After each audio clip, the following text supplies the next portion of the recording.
So this will be the circuit I will build up, and all the components are listed here. As you can see, I will attach another table with some arrow and the actual measurement in the video. But like now, let's just begin. So I have pre-installed some wire on the breadboard, so in that I can just hook them up together here. So according to the circuit, I have some I have the positive power supply goes to the breadboard, and the first one should be an inductor. I just hook it up here. So the positive power supply will just go to the inductor first, and then go to the two 5 kilo ohms resistor in parallel. So I just connected them together in parallel in the second part of the breadboard.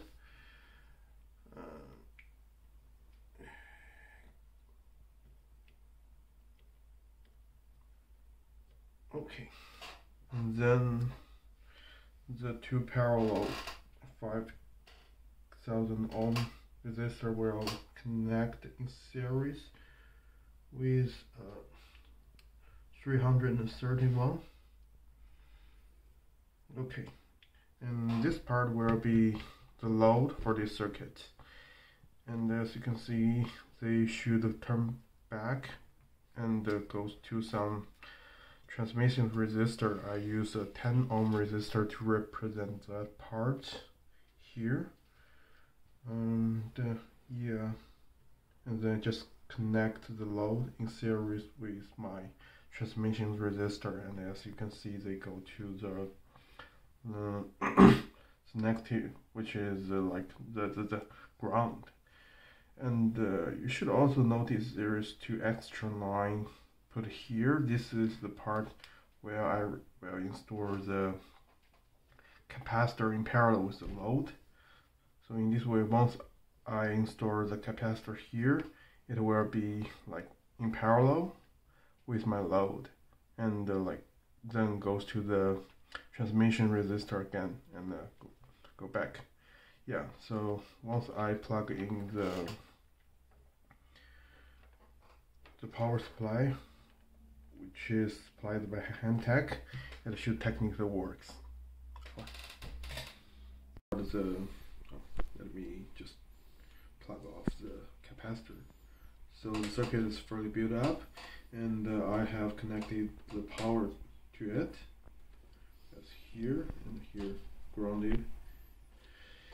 And I have hooked up the two channels. So channel 1, which is labeled yellow, is hooked up to the power source, so it directly measures the power supply voltage signal.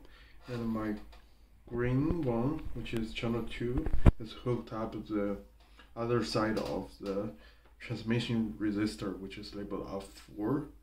Since the other side of the R4 is grounded, it is directly measures the voltage of R4.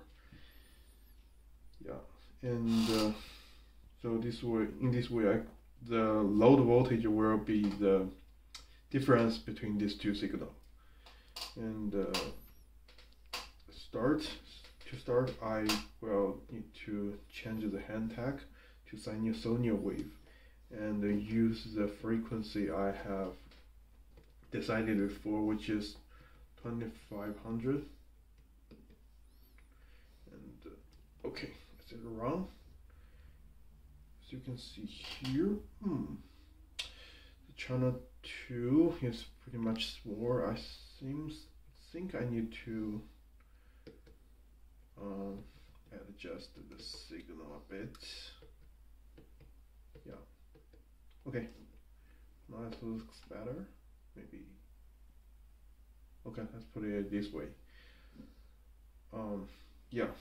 So as you can see now, there is definitely some phase shift between the two signals. This is because the inductor is installed in the in the load, and the capacitor is not used to zero the power, the imaginary power at this point. And yeah, so what I need to do is use the menu and change it to cursor. Use the time to measure the time shift between the two signals. And after that, I think it's pretty much, yeah, this is pretty much okay. So the time difference between them is 30-second mu s anyway. Yeah, and the phase shift will be this time shift times 2 pi f, and the calculation will be demonstrated in the lab report later.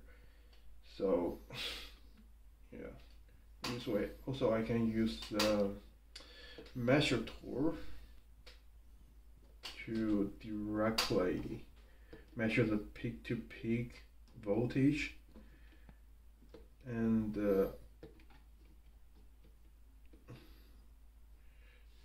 the half of this value will be just the measurement voltage which is reported in the lab report.